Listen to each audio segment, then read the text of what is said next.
Your favorite toy truck nerds are back. Welcome to That Scale RC Show.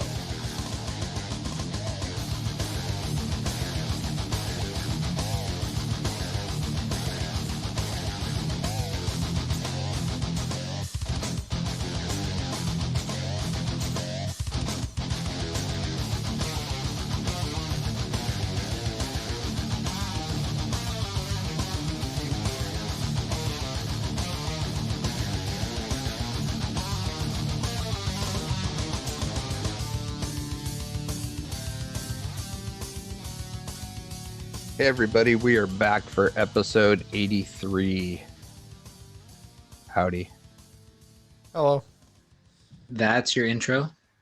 Yep. They know who we are. They know what they're listening to.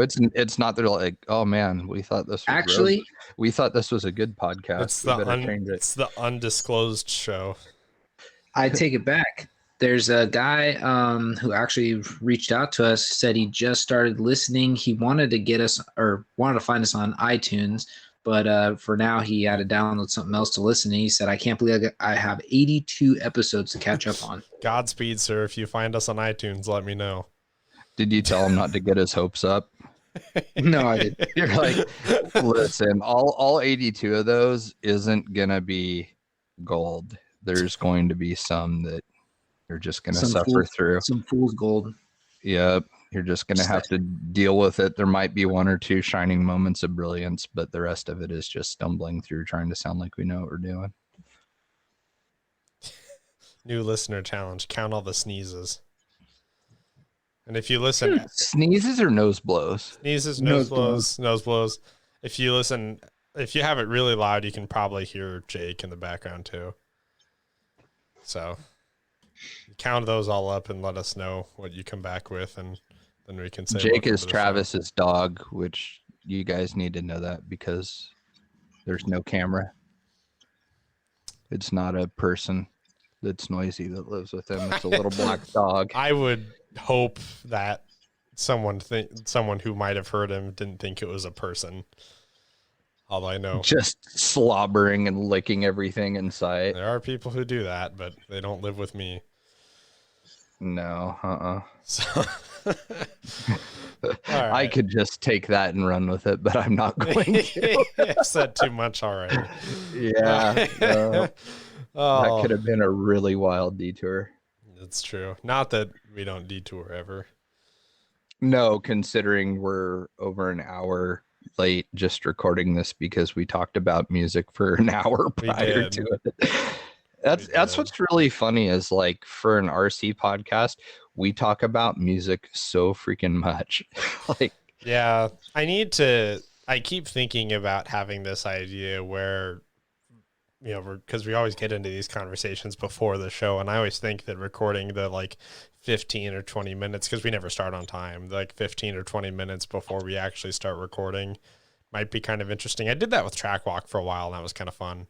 But there'd be a lot of editing out bad words and stuff that other people just shouldn't hear. I mean, there would have, there's no way I could edit all of it out. Yeah. Is the first thing. So like it would have to be patrons only, and those people they would know what they're getting. But even then it would bite us in the ass. Even then, yeah, there's some because we're pretty loose with our opinions on stuff in private. Or we're talking about things like my photo comment. So yeah, exactly. Yeah. Anyways, it wouldn't be for everyone. Yeah, it's fun to think about though. But anywho, yeah, actually have decent content for tonight though. We have a lot of questions. We have some filming to talk about because you actually got to go out and do some crawling, which you hadn't really done since September, October. Since our last filming trip, yeah.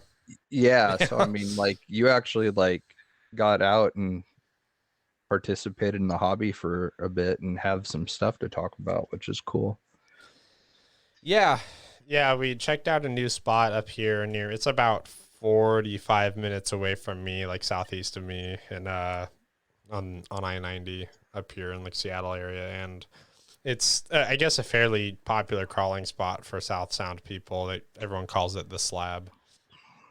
And so we went out there to go check stuff out because it is relatively close to me. And we'd never been there before. So we were like, all right, we'll go see what it's about. Because we have our sort of big 3 or 4 here that is up north, which is, you've heard us refer to it before, which is Cap Sandy, Mount Erie, Deception Pass, and sometimes, Washington Park?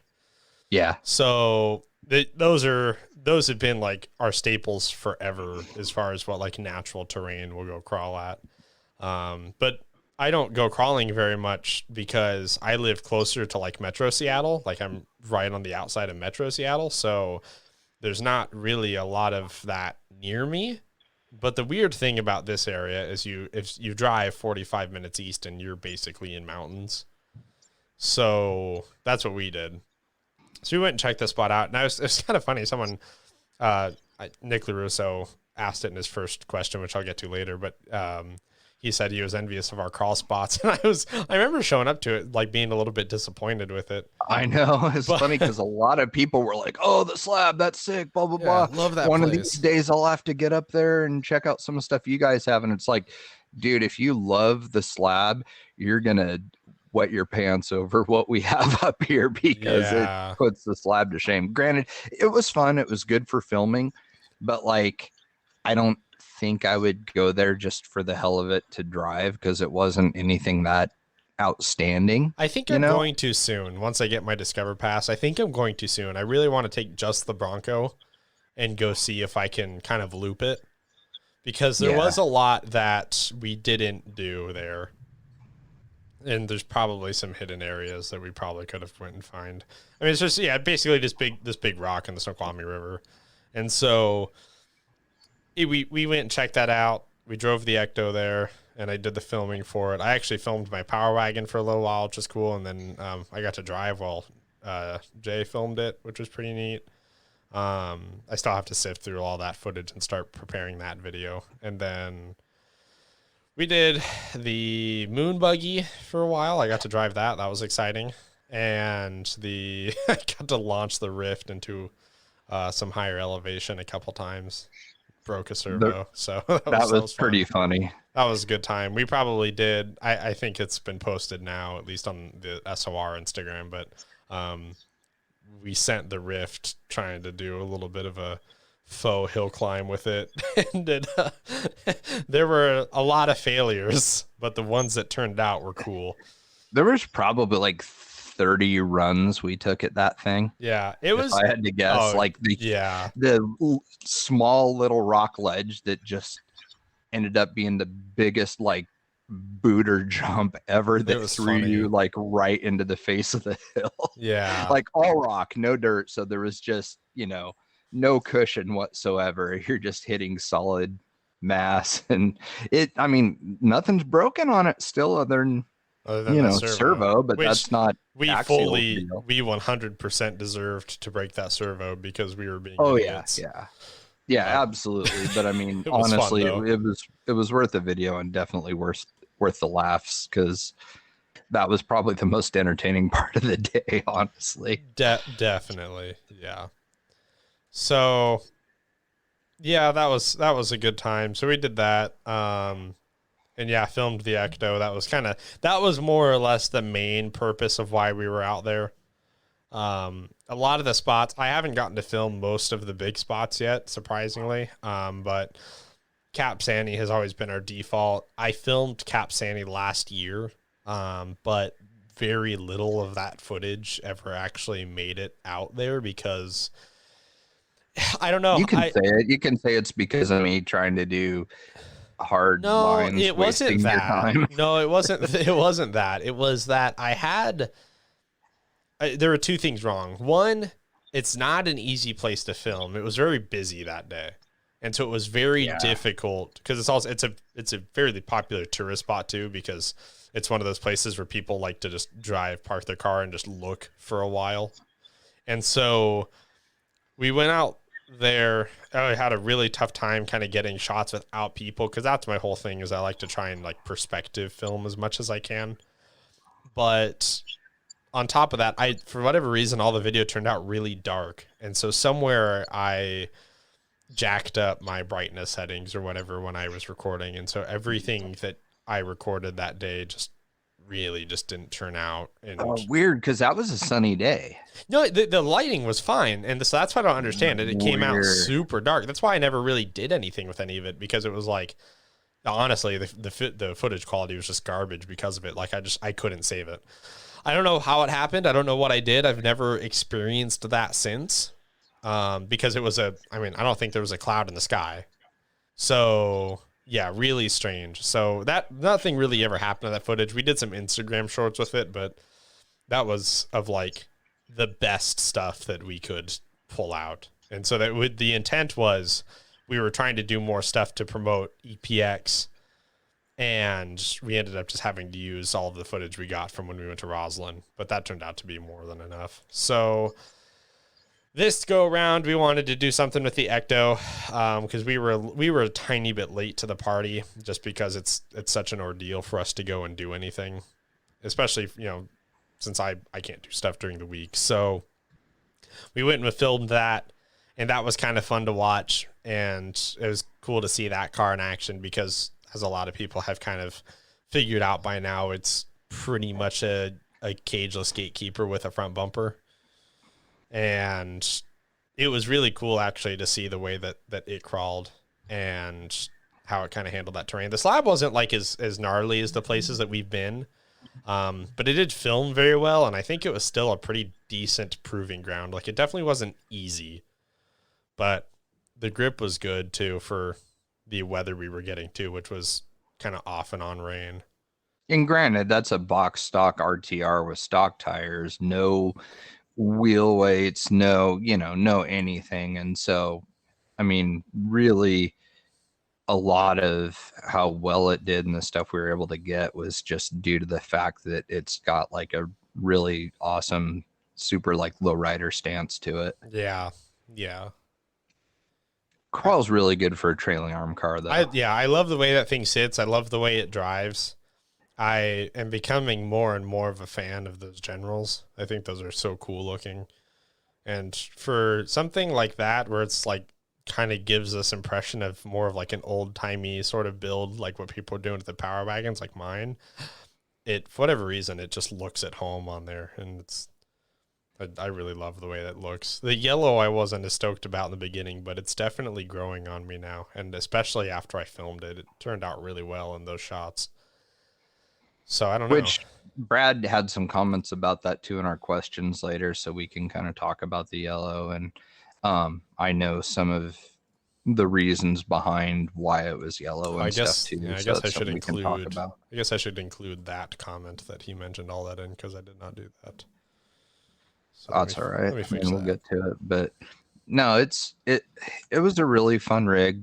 The 2 times that I've gotten it out, like I've actually done some fairly aggressive like lines with it and gotten it pretty twisted up, and the servo hasn't crapped out or anything. So I'm actually super happy about that. I mean, I don't know. I kind of want to just leave it as an RTR and not really do a whole lot to it other than just cosmetics, because I'm pretty pumped on just the fact of it being just a really, really lightweight rig, and the tires are starting to break in really, really good. And so with them getting, some nice feathered out, worn out edges, it's going to be cool to actually see like how capable those tires are without anything else like lending aid to how the car's working. So I think that'll be really cool, because I agree with you. I think the tires look pretty rad. I do like those Generals a lot. So it is kind of fascinating about that RTR that like I think the next closest to it is the Trail Runner, in the sense of RTRs that you get and you don't really want to do anything to it. You sort of just want to leave it as it is. But even the Trail Runner, you can swap it out with like the Night Custom stuff and everything, and make it an actual like scaled Toyota. But for whatever reason, the Ecto really is just at home the way it is. Like I look at one and I'm not really sure, besides maybe color, what I would even want to do with one. But honestly, the yellow's grown on me at this point. So I'd like to cut the grill out and do some sort of painted like black wire mesh where the grill is. I think that would look That'd really be cool. Yeah. There's definitely some smaller detail items you could do, but I mean, it's definitely not something where I'm thinking like, would you want to body swap it? No. Do you want to put different tires on it? Well, no. Like, I think that body in a different color people will probably love, which I'm excited to try that. yeah. Speaking of servos with that thing too, how I was talking about how it didn't die. Yeah. Something that I just realized also, it's never once cut out or browned out on me getting it wedged like that. No, that's true. There were some tight spots. Well, there was the very first video I posted of it from when I was at Mount Erie with it. I was going up this face and then trying to like hang a sharp right and basically like pivot off like the slider, or in this case, like the side of the body, and like go up onto this other shelf. And it got really bound up for a second. I was like, oh man. And then you can kind of like watch it pop loose, and like kind of resettle. And it's just like, man, I can't believe I didn't break anything just then, and like that happened a few times out of the slab and it's held up really good. So supposedly that's a new updated RTR servo that is different from what the original ones had, which honestly, I never used any of the stock servos really because we sort of just like built everything that we had. So I don't know. I mean, like part of like the whole thing with that riff the Ecto, I want to just kind of see like how long an RTR will last with just like regular kind of driving that we do, and just see how long it'll go before stuff starts dying. Yeah. Which I don't know. I think it will. I mean, we don't really abuse stuff horribly compared to some people. So, I mean, I have a feeling that servo is going to last a long time and surprise a lot of people. Yeah.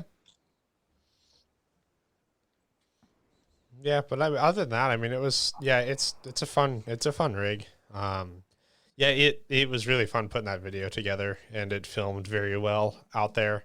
And that spot, I think, filmed even better than it was to crawl, which was kind of one of my weirder takeaways from Sunday was, it, for whatever reason, the perspective through video and photo just made the place look so much more awesome than it was, which not saying it wasn't, but it was crazy, the contrast. So that was kind of interesting. So I came away with a lot of decent footage. So now that the Ecto video is done, I need to chop up some smaller stuff, and then I'll be doing a Power Wagon one and then the Moon Buggy next. You know what was nice, beside the fact that I had to like get on my stomach and like really hunker down for a lot of pictures, a lot of what we drove and filmed worked out to where a lot of it was like chest to eye level. Yeah. Because there's nice. so many like trenches and stuff. So you're not like killing yourself trying to like lean over and get this good perspective shot. Instead, you can practically walk beside it and get really good footage. So I think that's part of the reason why all that turned out so good too, is it's just, I don't know, that area, like you said, it just really lent itself to good video. Yeah. I definitely think I haven't gotten everything there that I need to get.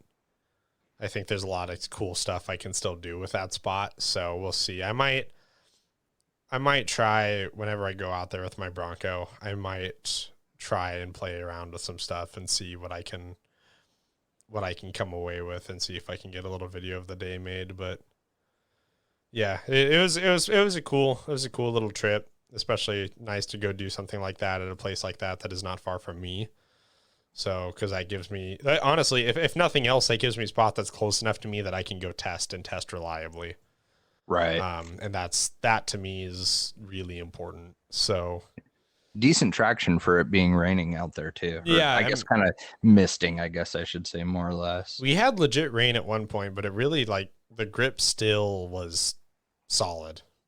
So yeah, it was.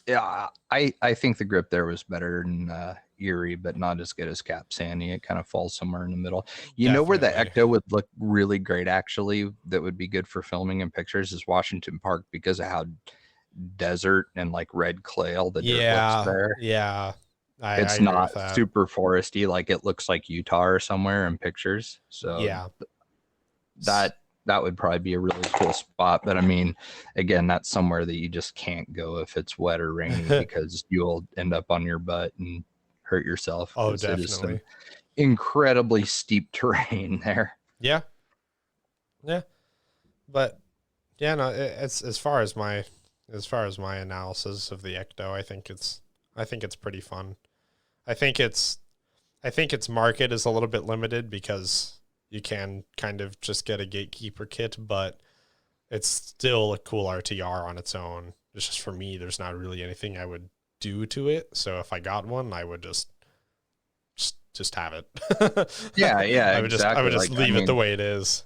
Like I said, I only want to do cosmetic stuff to it. I mean, there is a pretty good amount of people I've noticed from just like, cruising the element groups and stuff that, like, there's a lot of guys who are like, oh, gatekeeper actually works really good, but the cage is really top heavy and stuff. And so, I mean, I thought it was cool that they actually like listen to what people are saying and asking for. I think so too. They delivered it. I think so too. I'm really not, even now, I'm still not that much of the opinion that the gatekeeper cage was as top heavy.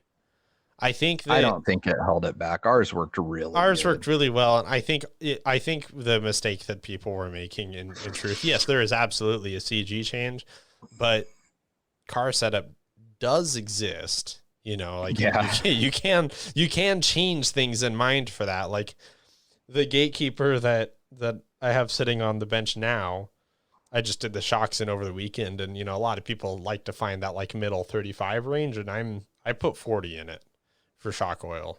And I think that's good. Yeah, we need to play some springs, and we got like a really heavy rear tire on the back. But yeah, I think between this and the little things that I'm playing with on it right now, like, I think it's going to crawl super good even with all of that on it. So I think that's a big thing. Like, you can't put, a lot of these guys put, especially in the warmer climates, put what is essentially water viscosity oil in their shocks. And yeah, if you do that and you have your gatekeeper cage on there, and if you don't have anything attached to it, it's not going to do that well. Like, you definitely have to compensate, whether that's in oil or in springs. So I never really bought into that. I mean, we did that. We shot that video. We shot that video while we were in Roslyn of the gatekeeper, because that was the whole, one of the big reasons we even went. And I mean, it crawled great. What I would tell people, like gatekeeper owners that are maybe a little bit dissatisfied with how it crawls, we almost put a spare on it, like right from the get-go, but I felt like it was a little undersprung stock, and I felt like the sway bar was a little bit soft. I think the sway bar is perfect on the Ecto because it doesn't have that extra weight, so it is a little bit firmer feeling on the Ecto. But on the gatekeeper, I switched to just which, when you buy the sway bar kit from Element, you do have optional bars. I've never tried that because I went for just looks and bought like a Amazon cheapy aluminum armed sway bar for it, and it was stiffer. And with like the cage and the body and the spare tire and stuff, that stiffer sway bar helped a bunch. But doing the IFS black springs, which I don't know the weight of them, I don't know the rating. That's something, for whatever reason, they didn't publish that. But the black springs for the IFS in the rear on a gatekeeper work really, really well. And like Trav said, with like 40 to 42.5, maybe 45, depending where you are, if it's really hot, would probably be a really good setup. I think that people would be really happy with. The Ecto, right out of the box, I think it's perfect the way it is. But, yeah. But I mean, I don't know. I mean, I'm just, then again, we're like geeks about setup and stuff. So. Yeah, but I mean, it's, at the same time, it's the difference between the perception of if something works or something doesn't. Like, yeah, I in the gatekeeper context, you almost need to set it up. You need to almost approach it like it's an 8 scale vehicle, like a large scale vehicle, like a Rift. Like, you almost need to kind of think about it in that sense, in terms of what you're going to be doing with your shocks, your springs, your sway bar setup, all of that, your positioning of all your geometry. Like, it's not, I think that people definitely underestimate what you would need to adjust when you introduce that. And as we showed, like, it does still do very well, but you have to put the effort in to change those things and at least figure out what works, what doesn't, because it will be different.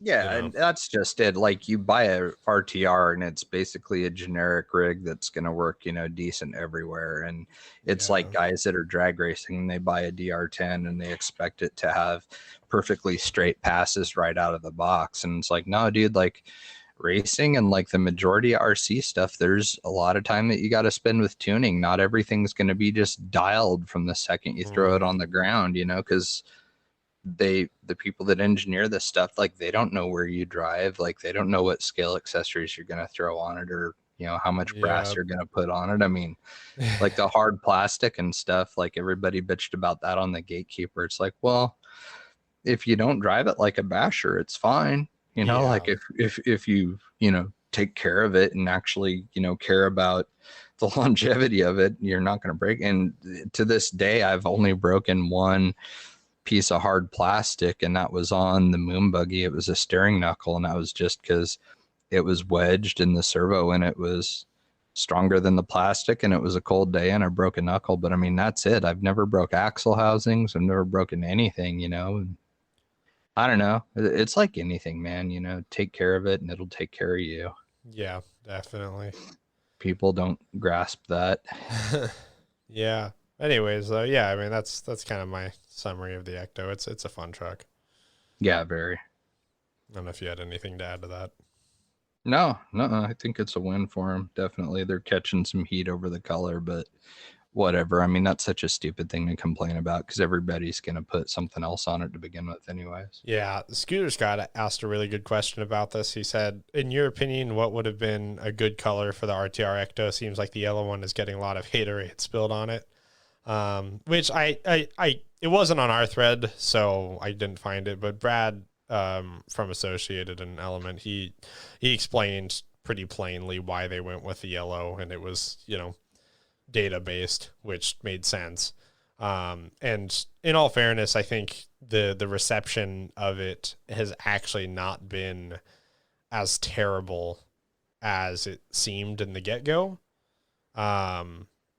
But I think that if they would have made it any other color, like I said, the yellow is kind of growing on me now, but if they were to make it any other color, I think honestly, like the olive drab or like a dark green would have looked so good. It would have been perfect. Like if I were to change one thing on the Ecto, if I got one, that's what I would change, is I would totally do it like that.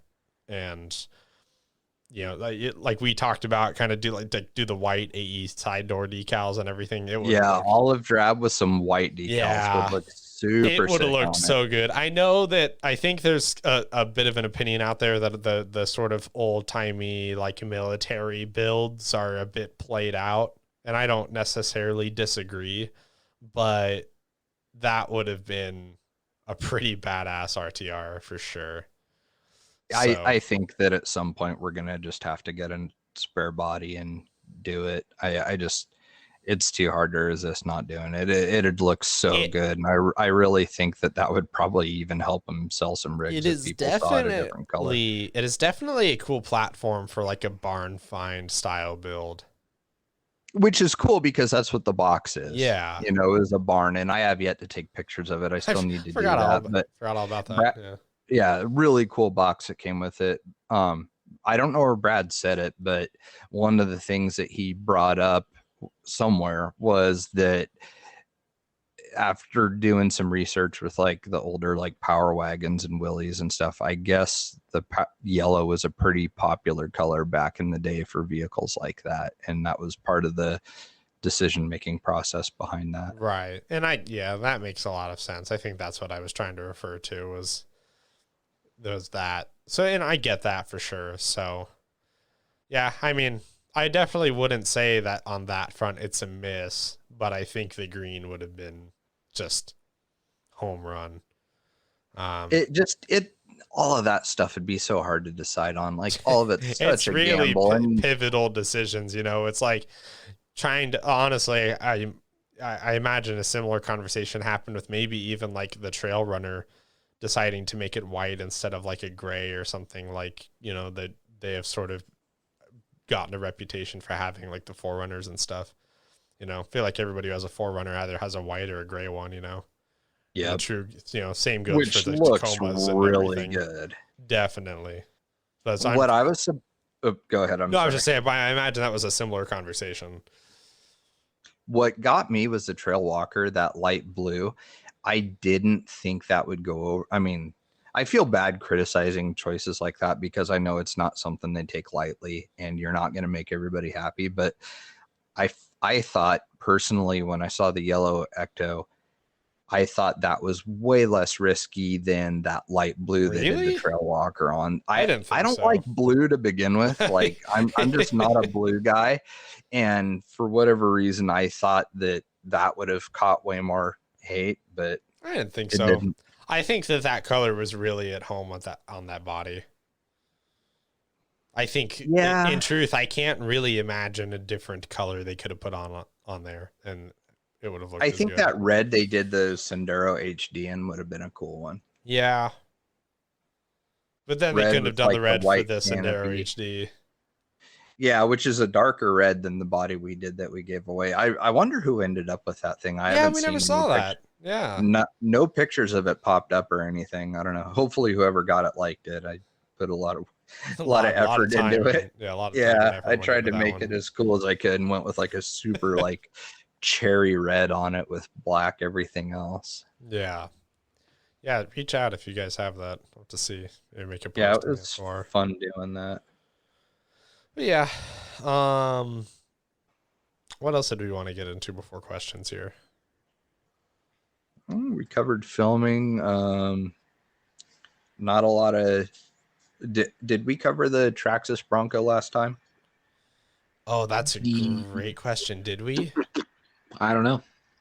Oh my god, I can't believe it. I think we did a little bit because did I say my piece about it coming in a little late after everybody was doing the I think we did talk about that because I remember talking about the New Bright and then talking about seeing one of the Broncos in person. I think we did cover that actually. Let's see. I'm checking right now to see if I can find an article that gives me a timestamp. Either way, it turned out cool. It looks nice. It is neat. I cannot. The red one's way cool. Yeah, I cannot get in line for. I mean, 5.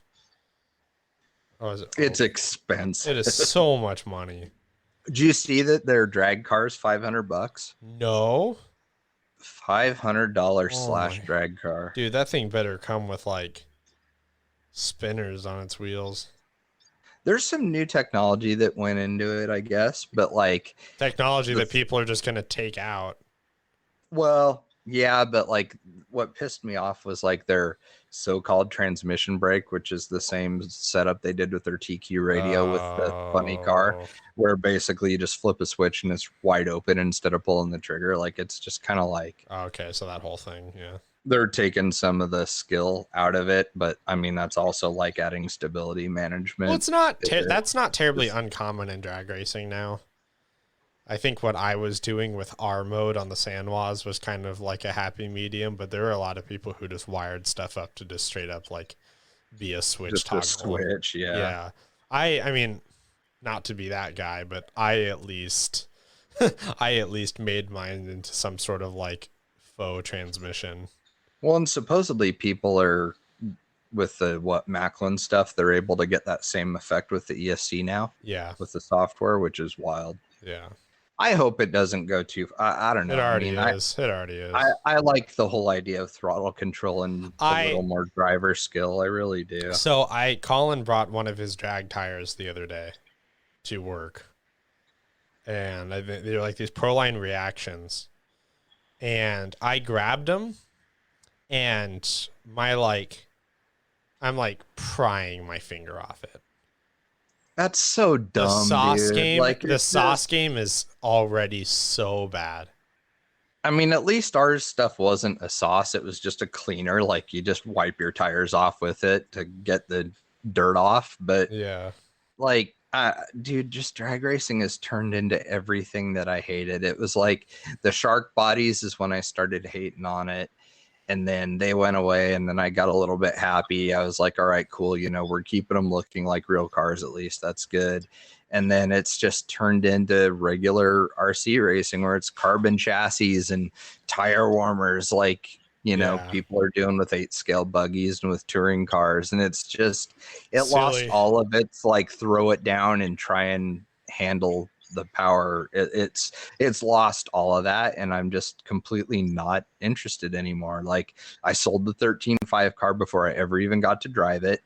Dan Wilson at Vanquish bought it, and then I'm still trying to get rid of the 4.5 car.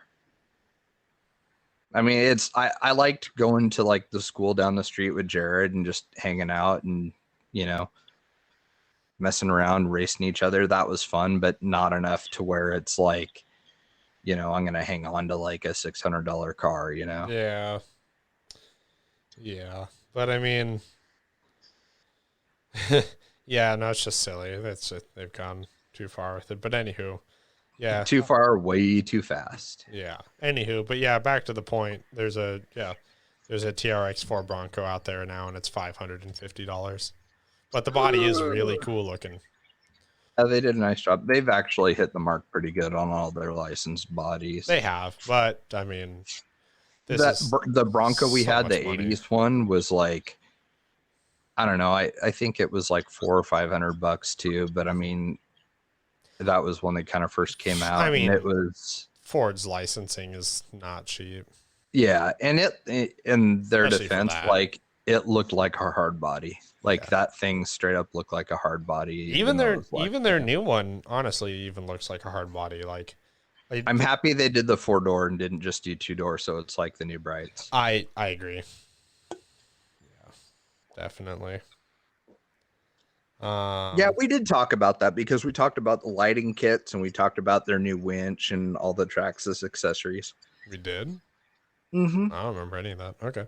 I guess it's been 2 weeks or so. I don't know. Maybe I'm making stuff up, though, too. You never know with me. I am old. I think Adam's dead. Are you still with us, bud? I'm sorry. I'm still with you.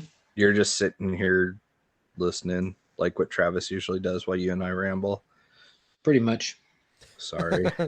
No, it's okay. We're such inconsiderate pricks. No, not at all. We are. And we're unoriginal, too. Oh, yeah. Yeah, doubleheader. Yeah, I can probably get into questions unless Adam had any other topics he wanted to bring up. No, not really. I mean, that's really the only stuff that's come out lately. I need to do your stuff tomorrow for your trip. Get that mailed down to you. I leave Saturday. Ah, fuck. Shoot. I mean, great. Typical me fashion. Always late to the party. Oh, it's okay. I'm sorry, dude. No, it's all good. We still got Axial Fest coming up. In California? Yeah. Oh, God, I still haven't seen it. I saw a thing on Badlands again. Nothing on the California one still. That's so funny, which I think we talked about that last time, too. Yeah, I still have my opinions or my theories on, what's going on. But like I said, I think it has something to do with the fact that, California and our lovely governor, and I say that with all, kinds of sarcasticness,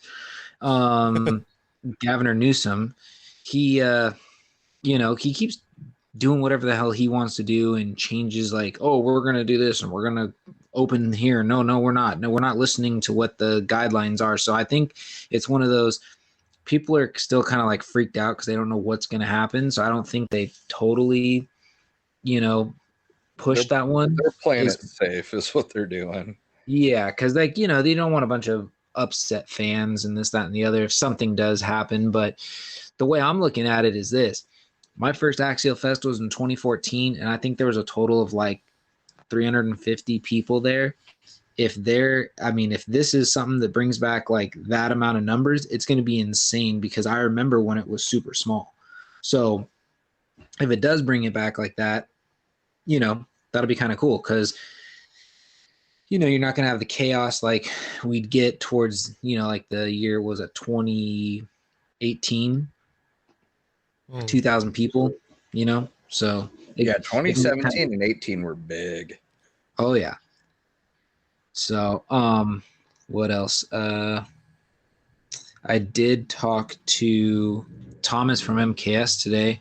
He's coming out to Axial Fest. Oh, nice. So I'll get to see him. I did a bomber for him, and I never have seen it. I didn't even know he owned a bomber. Yeah, I did a MKS, like Stars and Stripes, like USA themed bomber wrap for him, and I never saw it. Interesting. Who knows? It'll probably pop up. I remember doing one for RC Car Action magazine, and I didn't see it for like a year. And then it finally just came out, and I was like, oh, they didn't just throw it away. That's cool. Yeah. Yeah, I mean, like I said, it's funny. I haven't seen him since, I think it was the year 2017 he came out. So it's been a while. So it'll be cool. I think that was the year I did it for him, actually, now that I think about it. Well, he didn't have a car there because he borrowed Tim Smith's car. Weird, because Travis is the one that set all that up. And it was funny, too, because I'll never forget that, because he goes, man, this car's a hunk of junk. And Tim's like, oh, yeah, that's my loaner. Rad. I was like, oh, okay. The first impression mobile. Exactly. Dude, check out how awesome our servos are in this really bad vehicle. Exactly. That's funny. So I don't even know if I should share this story, but it reminds me of like then when he came out, following us, like he, drove with us, and then I forget what rig Elio was driving, but it was one of the ones when it had nothing but all stock electronics in it, and Thomas gets like, he does like 30 gates with it, just driving along, and all of a sudden he was doing something and it flopped over, and he goes to pick it up and he looks and he goes, what servo is this? And Elio's like, it's all stock. And he goes, you let me drive a vehicle without an MKS servo in it? What is wrong with you? I was cracking up. I was like, oh yeah, that's a great way to impress our sponsors. Hashtag team driver. Yeah, it's always surprising the number of people that don't quite grasp how that works. But really, I mean, unless you have a motorsports background or like racing background, a lot of these people have no idea what it means. So I guess it should cut them a little slack. I was cracking up. And then, well, it's funnier to hear him say it because he's from Australia. So that Australian accent really. Oh, really? Oh, yeah. I had no idea. Mm-hmm. Thomas Cook is from Australia. No kidding. I love listening to people with Australian accents talk. I had a buddy that I rode moto with that was from New Zealand, and like, of course, the dude was just like male leading actor, handsome, and had the accent and a hot wife, and like you were just like, dude, this asshole was like born with everything. God damn it. Like, he was a cool guy though. But yeah, people like that. James Knight's wife is from Australia, actually, and listening to his British accent and her Australian accent when they talk together was kind of trippy. It's like you wonder what their kids sound like, Yeah. Like what they hear at home. So yeah, I mean, it'll be cool. What else? Yeah, that's really about it. I can't think of anything else that's going on. Well, that's too bad. Other than the fact that I'm leaving. You're abandoning us. No, only for 2 weeks. That's an eternity. I can't believe we could go 2 weeks without recording a show. Oh, we've done it before for less lame, for more lame excuses. So my internet doesn't work. I'm too power tired. outage. I'm too tired. Our power went out because we live in the 1800s. Yeah, we really honestly, internet connection screws us over a lot on this show. It's true. It should not be as much of an issue as it is, but it is. We apologize for that. Like, we don't have great providers, which you would think, like Seattle being a major city, there'd be some good stuff, but like, I live out in the boondocks and we just kind of take whatever we can get. And we have this company called Wave Cable. And like, to give you an idea, like their cable boxes are Comcast's like leftovers and refurbished ones from like previous generation. That's like the new stuff that we get. Wave was fine until I moved out. I don't know what happened. Because I see the spinning wheel of death everywhere now. When I was there, it worked great. And I don't know what changed after I left. But I've Comcast here, and generally that's been good, except for the last like 2 weeks I've had nothing but issues. But it's, you know, you call them, what are they going to do? They're going to laugh. Yeah, I mean, they don't do anything. I mean, I don't know, like, really... I don't know, like the part that it struggles with the most seems to be Amazon Prime Video. Like, that's when I see like the spinning wheel of death the most, is when I'm trying to watch Amazon. Yeah. Which makes no sense. And it's that way on like every device that we have too. It's like, it's that way in the living room. It's that way on my Xbox. I mean, it's just how it is. I don't know. Strange stuff. I'll live with it for like a month and I can come out on my vacation and come fix it or something. Do you know how hard it'd be if we tried to keep this show completely RC talk? It would have been over by now. Dude. like I'm super guilty of just shooting off in other directions. I mean, now we're talking about internet connection. So we should probably do questions, I guess, next. Squirrel. Yeah, we're ready for questions. All right. Yeah, Nick LaRusso, he says, after the SOR filming this past weekend, will Travis be starting a new career as a videographer? Also, I'm envious of your crawl spots. No, I will not. I definitely not. If there was someone that we knew outside of the two of us that could do it better than I can, then we would just defer to that person.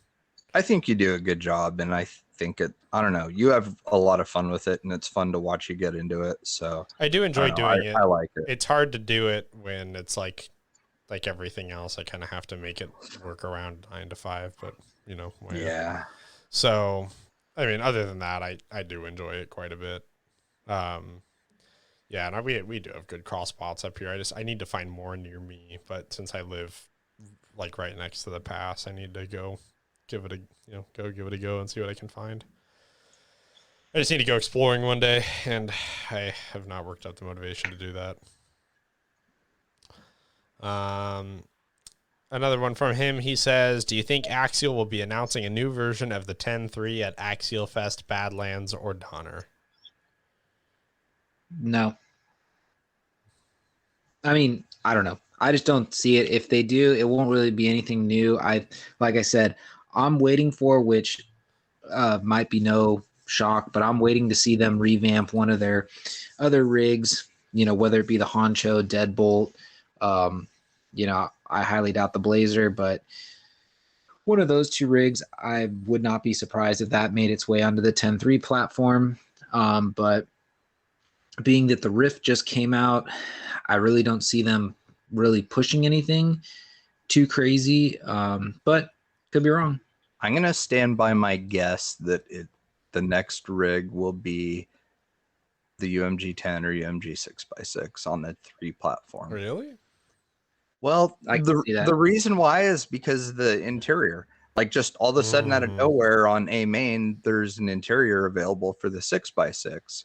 I don't know if they're just like getting way ahead of the curve with like, you know, accessories and stuff, you know, like they're doing with like their little package with like the tent and the other cool stuff. But the 6x6 was an RTR. It didn't come with an interior, just the 10 did. So I kind of have a feeling that if they're offering interior, we might see either a kit or RTR 10.3 based UMG. That's my prediction. Interesting. All right. All based off of wildly speculating, based off of an interior that's available.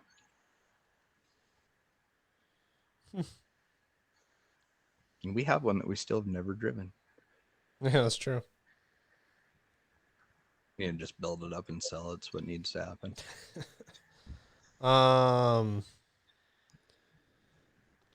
Scooter Scott. Oh, I asked that question already. Alex Sims. Suggestions for scale driver figures. I've got Harrison Ford from Blade Runner made by NECA. Kind of surprised you don't see RC companies selling them, or maybe I missed it. You didn't miss it. Somebody's missing the boat big time. And that is a good figure choice, too. He did kind of miss it a little bit. You did? RC four-wheel drive came out with scale drivers about 3 years ago, but I don't think they ever took off. Dude, they were so small. Then they disappeared. They were really little, and they were $30. Well, that too.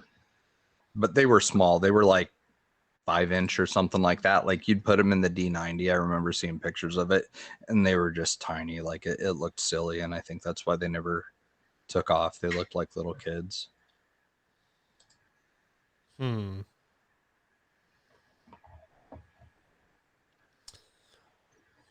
I don't have anything for you there. Someone needs to step up and do it, man. They're missing out. But I guess like his answer, like you said, that one's a pretty good one. The one that I have that I like a lot is my Nathan Drake from Uncharted. That one's pretty cool because it doesn't look like you're, naked and about to throw somebody on the mat. NECA has 2 characters from the Divergent film series. Mm-hmm. And they're the Harrison Ford size, which is 7.5, 8 inches, which is like perfect size. That Harrison Ford one's perfect. I used him. I cut him in half to get it to fit, but I used him in the Samurai build that we did, and it looked right at home. But yeah, NECA is the way to go, and that was James Knight that tipped me off on the NECA brand stuff. Yeah. They have Westworld ones too. There's a couple normal looking ones from Westworld that are good ones. The other thing I used was and I forget. I go on eBay and I look up certain figures and stuff and see what they got. I was using a Arnold Schwarzenegger from one of the Terminators for like kind of like just like a shop guy because it wasn't necessarily a wrestler and it was kind of like dressed normal. I've also used some of the Sons of Anarchy guys. I think I used Clay Morrow as a driver in one of my rigs. That's right. I had Opie for a while, and that was another good one. I still have Opie. Opie's my shop mechanic. That was NECA too, wasn't it? I think so. And then what's another one? Oh, I have Chris Redfield. I don't know who that is. From Resident Evil. Oh, that's why I don't know what it is. So. Yeah, there's some good ones out there. It's like you always seem to end up having to like cut them in half or like heat their legs up with a heat gun to bend them or something. Like, unfortunately, the ones that are the right size are never like articulated enough to just fit normal in interior. Yep. Which is sad. The things we complain about in this hobby, not enough toy people. But really, now that we just rattled off like 10 good ones, I mean, there you go. That should give people some ideas, I think. Yeah, we did something helpful. Yeah, if you want to look, I'm trying to think. I think it's like House of Toys or 1,000 Toys or something. I don't know. I gotta look. Driving me nuts. Embarrassing fact: I collect Halo figurines. Not surprised. Yeah, I know.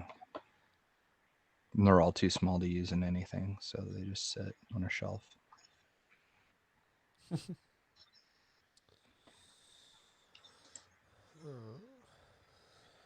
Oh, I was wrong. Man of Action figures. Man of Action. It's almost like they're talking about you. Man of Action. Adam Dean, Man of Action. Okay. Yeah, they got G.I. Joe. They break it down into like a bunch of different nerd categories. Yeah, they got a 1/18 scale diorama, 1/18 scale figurines, 1/6 scale figurines, superheroes, comic book characters, diecast Disney, G.I. Joe, games, horror, Lego, military. Did you just say horror? Horror. Oh, Don't make me edit this show. horror action figures. God, you got my attention super quick too. Like I was way too excited about that. Anyways, stay on track. Jesus Christ, guys, come on. Star Trek, Star Wars. Wow, there's Big Bang Theory. Some of the Star Wars ones are the right size. Bazinga. Yeah, I was gonna Why say. would you have Big Bang Theory action? Like, who is their market? I have no idea. A lot of dudes buying what's her name? A lot of Sheldons in the Penny. crawling community. There are a lot of Sheldons missing from crawlers. They got some. They got musicians. They got a musical artist figures. You can get yourself an Aussie. Did they have Lars? Because I will set that son of a bitch on fire. Tell us how you really feel. Sorry, I love Metallica. I do like Metallica. Is that a Metallica shirt? Loser. Name three songs if you like them so much, dude. I can name more than 3. Probably not good ones. All the good ones are on the first 3 albums. Yeah, I think that's probably true. Master of Puppets. Master Puppets was a good album. That was my first CD ever. Was it really? Mine was Dr. Dre, The Chronic. Yeah, my first CD was Metallica, Master of Puppets. Then I got Ride the Lightning.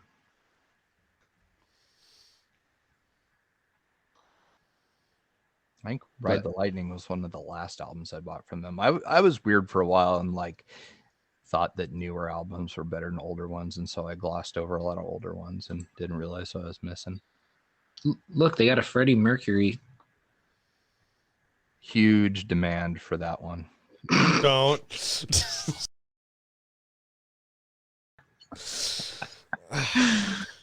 God damn it, Travis. No, not goddamn it me.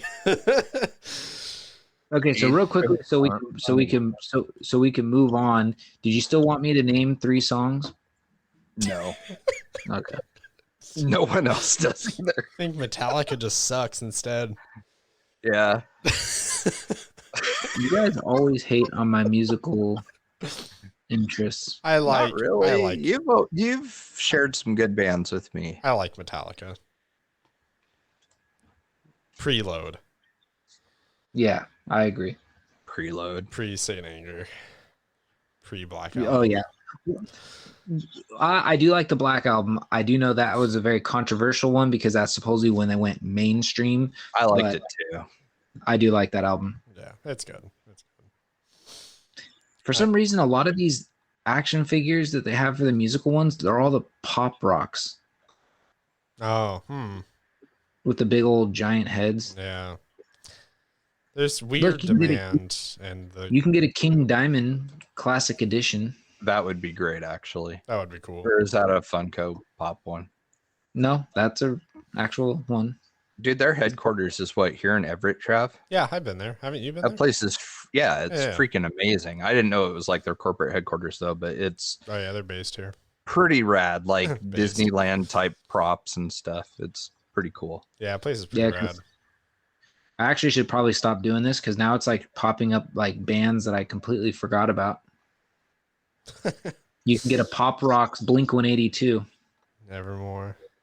That was way up there on my list. Oh, the conversation just that was the conversation that I was trying to Avoid. Yeah, actually, yeah, because There's a lot of action figure choices we figured out. I can't remember the front name for the front man's from Blink 182. What his name is? God damn it. There's 3 of them. Mark Hoppus? No, is that who it is? No, Yeah, Tom. I'm sorry, I'm thinking of Tom DeLonge. Or Tom DeLonge, yeah. He's the alien conspiracy guy that has Angels to Airwaves now. Yeah. Okay. But that's Angel of right. the Airwaves isn't anything anymore, I thought. I don't know. I never listened to him, so I'm not sure. It still is according to Wikipedia, but I mean, That is a shame. Anyways, yeah, that's what I was trying to think of earlier. Stick to alien podcasts, Tom. Yeah, you're gonna get destroyed on Rogan again. Anyways, Alex, or no. Yeah, I'll ask you a second question. Alex Sims, he says, what kind of questions you guys like answering on this podcast? Any? Ever been kicked out of a public place while crawling? Any ideas for a crawling Monopoly game, the one where you draw different challenge cards at locations on the trail? I love that idea. That one that Chris Trudeau's working on. Yeah, that one's cool. I love that idea. Never been kicked out anywhere. What about you? Well, Adam has. I have, but it wasn't really a public place. Well, I guess you say it's a public place, but it was a state-owned park. Because you had, what, more than 25 people or something. You guys got booted. I was by myself. Oh, you were? I thought there was an event you guys went to and the ranger told everybody had to leave. There was that one too. And then there was a big fine issued and stuff. Yeah. We didn't get kicked out. So what happened was we had a get together at Folsom Lake, and the ranger came by and asked what this is, and we're like, oh, it's just a group of people that met. We kind of like met up at the lake, and we're gonna go out running our cars. This looks like an organization to us, and it's like it's not an organization. There's we're just gonna run our cars. What does that mean? And so he wanted to know who the main whatever. So finally Chris Presswood stepped up and said, yeah, then I guess I would be the one who did it all, whatever. And they were going to start writing him a ticket, and I forget who it was. I forget who stepped up. Somebody stepped up and said, are you serious? Did you realize that all these vehicles that are here just paid $13 for the day to be here? Do the math. There's over 60 vehicles here. And he kind of like stopped for a second, but still wrote the ticket anyways. But everybody kind of band together anyways and pitched in and gave him money to cover the ticket. So the fun police shut it down. Yep. Stupid. Ranger Rick. I've never been kicked out of anywhere public while crawling, no. I've never been kicked out of anywhere. I have once. Besides society. I have once outside of a Italian restaurant. Really? Yeah, I was shooting Nerf guns. How old was I? I don't know, 16, 17. Well, that was stupid. Yeah, they came out of Jimmy's and told me to leave. And I agree it was stupid. But Nerf free zone. Their food is also stupid, so there you go. So wow. Other than that, no. I don't chain smoke and leave stuff anywhere, so I mean that helps me honestly for a lot of the crawling spots here. God, that pisses me off so bad as people leaving cigarette butts or just smoking in general next to a big group of people. Yeah. That's honestly why I quit crawling with a lot of people around here, is because I just don't want to be bathed in vape juice and cigarette smoke for 8 hours. It's pretty impressive how people have mastered the art of driving with one hand and having a cigarette in the other. I know it. The things that people will do. As far as the questions we like answering on the show, we just like having them. There's two reasons why we like almost exclusively ask for questions. Is one that like we don't always have a lot going on topic wise, especially during the pandemic. Scale RC has been kind of in a weird place. I think if you listen to a lot of the earlier shows, especially like pre-me, there were probably more topical discussions, but there was more of the world functioning at the time. Well, and everybody's gotten a lot busier with their daily lives too. So like getting out and crawling has gotten increasingly harder as the three of us have become busier. Yeah. And so there's that. On top of that, we just like interacting with people. So it's fun to answer people's questions because it's, in a way, it's some of the conversations, or some of the questions that people ask on here is the only direct correspondence we have with those people ever. So it's true, which is kind of weird to think about, but that is kind of the case. So that just, there's an element of that is kind of fun. So yeah, we just enjoy it because, we're not all high and mighty and, have a show or whatever like that. There's a lot of people that listen to us that know us, and there's a lot of people who have gotten to know us through the show. There's definitely a very thin medium here, very thin line. So yeah, people, you have to kind of be acclimated to us anyways to tolerate our silliness. So, Oh yeah. Benjamin Doherty. I finally got a pronunciation for his name. I even wrote it in my notes this time so I wouldn't forget it. good job. He says it's not, a pat on the back. It's not really scale related, but why are the bigger scale trucks motors lower kV than like the 10th scale? For instance, Traxxas Slash has a 3600 kV, but my Creighton 6S I just got, Jesus Christ, that I just got is a 2050 kV, and my X Max is a 1275 kV. Why the bigger the scale, the lower the kV? Love the show. Keep it up. Thank you. Because the bigger the scale, typically you have higher voltage batteries that you're using. Yep. And so that's making up for the RPMs. Your KVs, kilovolts. It's a revolution per kilovolt that it gets. And I guess that's the way that they rate them versus just doing turns, which makes brushed motors so easy to understand versus KV with brushless. I guess it's that time of the year again where we maybe need to have a in-depth discussion about motors. Maybe that's who we should have back week. on the show to talk to about all that is Ty. Yeah, it's probably due to have Ty back on the show again. He's a good source of information for that. Plus, he's fun to talk to. That's true. Yeah, we'll have to go more in depth on this at some point, but essentially what Jay said, yes. Chris Trudeau, another motor question. 550 can versus 540 can brushed, machine wound, fixed end bell. What's the advantages? Thinking about swapping a 550 Holmes in my Trail King. Oh, he has one too. That's now two people I know with a Trail King. Me too. Crazy. Anyways, his actual question. I don't know. I thought about this because I saw that question earlier, so I guess I'll go first. The fixed can, fixed end bell, you can't rebuild them, so that's the big thing there. With the exposed end bell, you can replace the brushes and things like that versus like a stock axial motor, you can't do that with.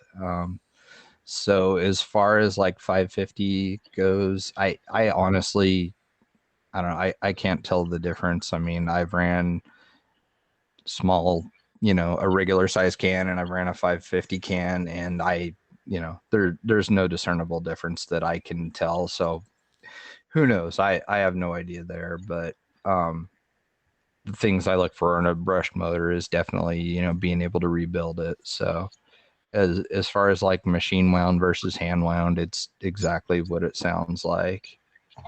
Mm-hmm. So you're going to pay a little bit more for hand wound. Yeah. But even then, like, I don't think anybody's going to notice the difference. That would I think back in the day, maybe not now, not in crawling. I don't think so. Yeah. Personally. I mean, I could tell the difference between Tekin's 30 turn hand wound versus a 35 turn, just, machine wound one. The 30 turn hand wound was a little bit faster. It had a little bit more wheel speed. Oh, and yeah. that was really the only difference that I could tell. Mm-hmm. And I think most people are probably in the same boat where, honestly, like I feel like the average dude just isn't going to be able to tell the difference. In this discipline, I think the margin of difference is very small. Back in the days of, hell, even 12 to 15 years ago, when in the actual like racing discipline, it was a much larger issue because of just the way the technology was at the time, and where people were essentially tending to their brushed motors between every run.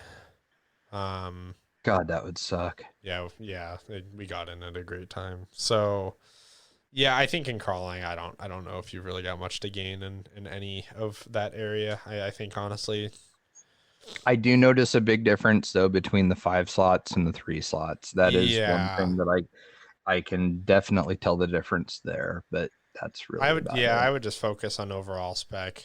If you're looking at something like a 550 can or 540 or, a hand wound versus machine wound, I think you're, I'm not saying it's a waste of time, but you're in the rabbit hole a little bit. You are in an area where there's significantly less to gain, if that makes sense. So that's kind of the way I would approach it. Adam, do you concur? I concur. Sick. All right. Travis Engel, he says, what is your guys' preferred winch? Scale, internal spool, homemade with a bobbin? Comp answers and trail answers would be cool. Thanks. Thank you. So my answer to this one is it really depends on the build. If you're going for super scale, you're going to want some sort of winch on the front of the vehicle, meaning like something you can, physically, see up there. Like I typically would go with like the RC4 drive Warn, just because it's an actual winch that is pretty decent, and works pretty well for being like, I'm trying to think of the word, like it kind of like cheesy looking winch, I guess you can say, like something that actually looks like a real winch, and it actually has some, unlike the 3M or what, not 3M, the 3 Racing or whatever. That one sucks. Looks good, but sucks.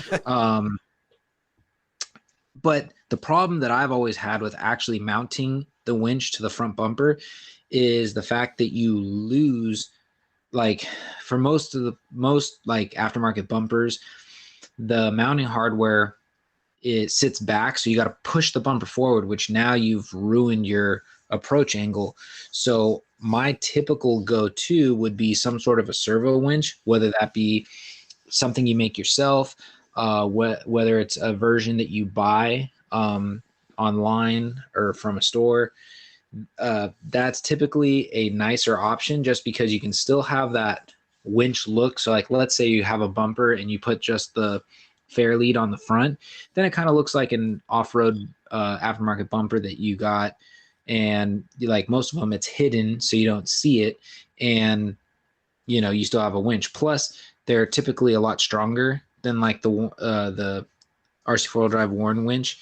And actually, because I was kind of like looking around for kind of like ideas, I guess, or supplies to make your own servo winch. If you type in servo winch on eBay, there's actually a kit. And I think it's like $25. That's the servo, the spool, and the line, I believe. And it's like a whole DIY make your own servo winch thing. I like servo winches.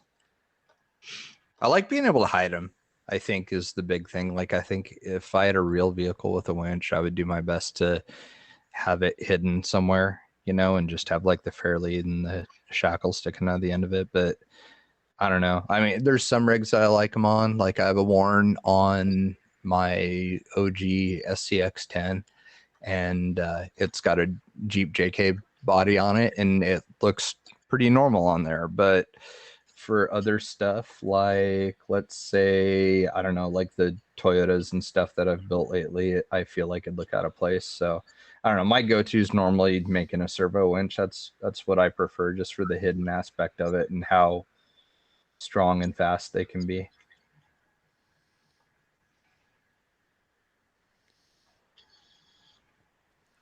Yeah. And Travis doesn't own a winch. Yeah, my favorite answer is there is no winch that I like. In all seriousness, the Warn ones are cool. They're cool to mount. They're cool to leave there. They're cool to never use. They look nice. They look nice. Yeah, I love the way they look on vehicles. I don't like using them. I get the appeal. That appeal is just not for me. So that's kind of my thing. Just funny because I think they're fun to use when no one's watching you. You're by yourself and can't be made fun of. Yeah, I mean, it's not even that. It's just it's I guess I rarely am out there crawling to just go crawl, especially like, there's always kind of a purpose. So for me, unless, that one time where we were videoing and it's in the video, like I'm kind of just, I've got an agenda. Yeah. But yeah. Oh, wait, you do have a winch. You have a winch on your Bronco. Yeah. I forgot about that. I have them. Yeah. I lied. Paul Schulman, he says, what is the best tip for you looking for used rigs? Don't. Yeah, let's just say don't. If it's dirty, don't buy it because it is not going to be well maintained. Yeah. If somebody posts something for sale and it's super clean and like well taken care of, then go for it. But honestly, I would stay away from, unless it's something with a really elaborate metal cage or something. I wouldn't buy something used. Unless it's on, honestly, it's something. Unless it's something like a one-off, and this sounds dumb to say, but like we sell stuff every once in a while. We'll sell our old rigs. And at least part of the appeal there is that we've got, the one thing that, we might have done to it that was kind of special. But other than that, and like a lot of other people, like there's some people who sell like some pretty badass rigs out there that were kind of like one-off deals. And so those I can kind of understand. Otherwise, yeah, I just wouldn't. I mean, in truth, to get into the game now, I'm not saying that he's asking this question because of money, but you don't really have to spend a lot of money to get into the game anymore. Yeah, like RTRs are so good now. It's kind of amazing, actually, of all of RC, how reasonably priced scale RC is to be able to just jump in and have fun. That's something we haven't really talked about, actually, because like it's significantly cheaper to get into and have a good time than anything like racing, flying, boating, whatever it is, like you can get an RTR of like any caliber and go out to a place like the Slab and probably have a good time. You don't need anything special. Yeah, if you think scale RC is expensive, price out a 1/8 scale buggy kit. To give you an idea, a Nitro 1/8 scale buggy, and their prices have actually come down a lot, but Kyosho was always notoriously one of the most expensive. A Nitro kit, so this is no engine, no servos, no nothing, $700 just for a kit. So yeah, what you're saying, comparatively, scale is way less money. Me as a sponsored driver in 2017 on like a pretty decent setup, racing almost every 2 weeks, I probably spent close to 10 grand that year. Yeah, easily. And I'm on the light side. Yeah. And then it's like, and you can't run it anywhere, it's like there's got to be a track close by, and there's a lot of consumable parts on them versus crawlers. Like race cars get blown out super fast compared to scale rigs, depending on how you drive. So yeah, really comparatively, this is pretty darn cheap. Yeah.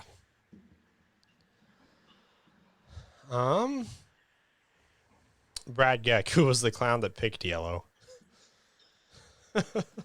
His name started with a B. And that's it. Thanks for listening, everybody. Was that the last question? It was, actually. What about did you get the Patreon ones too? Yes. We didn't have many. I just don't care. It's because we haven't given anything away yet. Which we really need to figure out what we're going to do to give away the Enduro 24 because it's done and ready to go. So. Haven't we talked about this? I don't know. Like what are we going to do? Like, aren't we going to do, what did we decide? We're going to do a banner contest and whoever wins gets the 24. Is that what we decided? Or am I just making stuff up again? I think you're making stuff up again. I think we did. I think you're confusing with like the last episode we recorded. Somebody asked about a banner contest, like to get their rig up, and I think that's what you're kind of. We sort of tailed off of that. But like, should we do that to give some incentive for just a super sick scale photo, like no bench shots, no people in it or anything. It's got to be a perspective shot. Like, give us your absolute best scale shot, and whichever one gets the most votes gets the rig. Should we just do that and call it a day? I mean, sure. Yeah. I mean, I honest to God, I don't really know how to do it otherwise. Like, there's, Yeah. I don't necessarily like the, follow us and tag 5 friends and have them follow us. And then, like, some of that is so much work, and it's just like, I know that always puts me off, and I just don't want to do it. Apart from, well, it always sounds like a scam, honestly, but yeah, apart from just straight up just doing a random number picker, I think that's the best way. Yeah. Yeah. I would rather get like more engagement from people and give somebody some recognition for working for it, like I kind of like that aspect of it versus just leaving it all completely up to chance. Yeah. Yeah, I agree. So should I make that post tomorrow and get some like photos and stuff? And yes. Okay, Yes. I'll do that. Yeah, let's do that. Cool. Okay, handled. Sick. All right, there we go. See, we solved something. That is spectacular. At 10 o'clock at night. We do got to start the patron build at some point. Yeah, I know it. Do we even remember what we're doing with it now? Yeah. Okay. I do have a question mark about the tires though, because I feel like they're going to be too wide for the wheels that we got. So I'm going to mount one up. I think we may end up having to go with some smaller tires, but that's okay. There's a lot of cool stuff out there. Cool. Okay. Well then, great. Yeah. Other than that, then we didn't have anything else for the show. So yeah, we're at a good time, so we can end it here. Yeah, like the Patreon one, I think we decided it's going to be sand.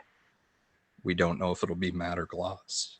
We have every single part for it but a servo. Okay. I have the servo. Okay. Yeah. I'm going to mail you the car to put the servo in. Okay. I'm kidding. Or do you want me to mail you the servo? You could just mail me the servo, but honestly, I feel bad asking anything of you because I completely dropped the ball on getting your shit done so that it looks. I don't care. I don't care, dude. I feel bad though. Like I've still got your license plates that Chris got you sitting here in an envelope on my table. Like, I feel bad. I need to send you some stuff. Okay. Like I said. Okay, so what I'm just gonna say is you'll receive the servo within 2 weeks because when I get back, I'll get it up there. I won't have it built in time by then, so just take your time. There's no rush. Evidently we still got to figure out tires, so we're good. Cool. I thought we talked about the Mickey Thompsons. I did, but then we got the Element ones because I can't remember why. I think it was because they were inexpensive and we were kind of at that point in time we were blowing our budget kind of. And so now I'm sure I haven't checked what our Patreon balance is, but I'm sure we have enough to get whatever tires so we can get the Mickey Thompsons. Because I had ended up buying like a ARB fridge and ARB lights, and like I actually made some special like ARB edition decals to put on it. So I guess it kind of turned into sort of a ARB theme build. It's got an ARB diff cover, and so I don't know. It'll have some cool scale stuff on it. Cool. Okay. As I just keep rambling, as we already agreed to stop recording. That's all good. Well, we're so bad, dude. My God, we're talkers. It's terrible. That's good though. Well, that's why we have a podcast. It's better than being not talkers. Yeah, I guess. I mean, I feel like we're like punishing people for being cool and listening to us. They can turn it off anytime. I do it with Rogan constantly. So. Well, I guess my question is, so Jay, do you talk to yourself while you're like throughout the day like this? I can't really say what I call myself because it's not PC anymore. Yeah, don't make me edit any more than I have to. Yeah, sorry.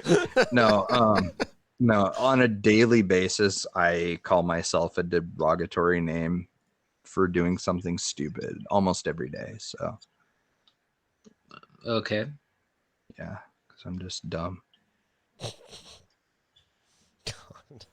So yeah, I talk to myself because I do stupid stuff. Alrighty. Well, yeah, let's get out of here.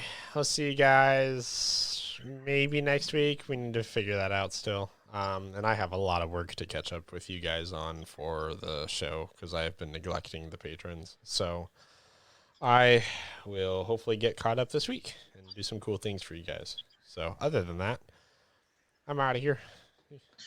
See y'all. I will see you guys in 2 weeks. See ya.